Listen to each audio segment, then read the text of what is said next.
that brings me to me. Finally, I can talk about my team. You know them well, the Los Angeles Lakers. Now, the Los Angeles Lakers, they've won 6 straight. They're sitting pretty at second in the conference, and I think they will eventually overtake the Jazz. Really happy with them. Really, really surprised. Now, I thought that this team was going to come in to the regular season flat. I think I said that in our prediction pod. I said, I think we'll be in the top 4 seeding. We'll chug along. They'll rest LeBron. They'll rest AD. And we'll just see where we are by the playoffs. But it's not been the case. Clearly, for me, I think it's clearly a cultural thing. LeBron has set the culture there. He's different than he was in the Cavaliers.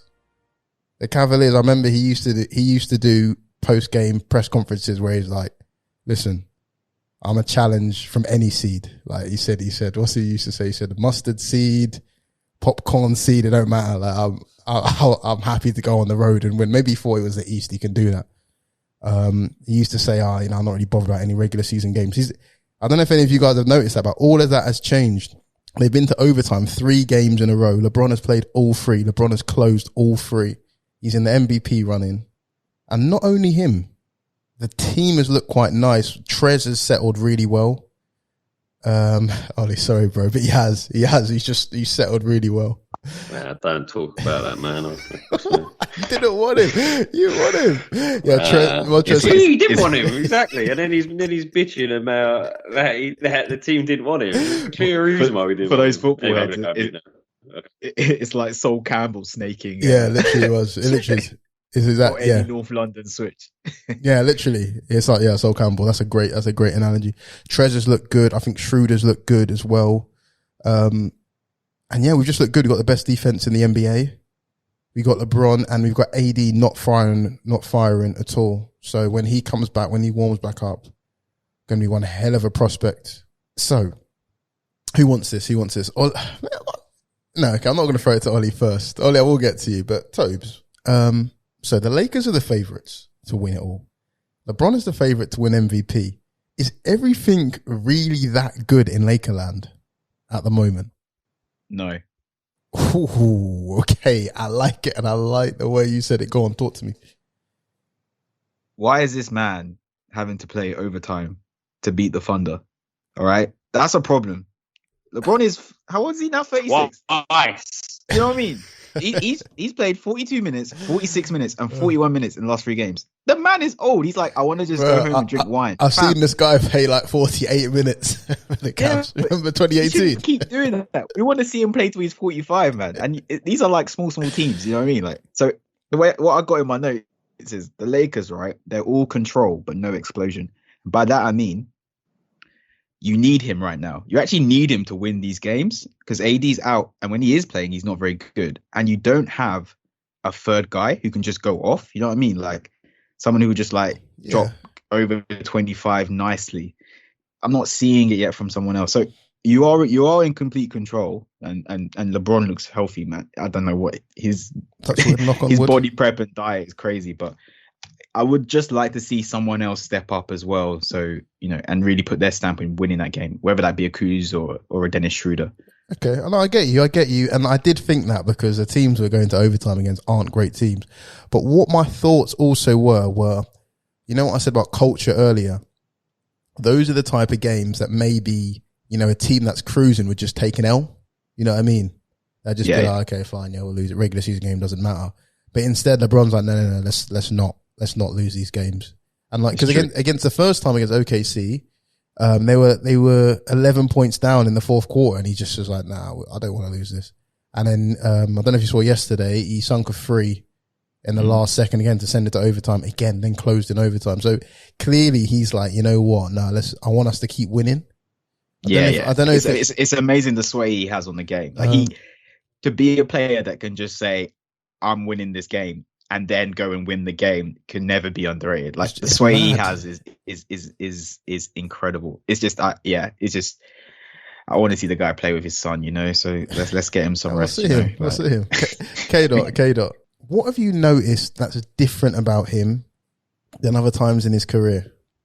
You've heard what I've had to say. Do you think anything's changed with him, or do you like, I think he's become a bit more of a killer. I guess that's the only word I can use. That he's taking games by the scruff of the neck and willing them comfortably, or willing them over the line.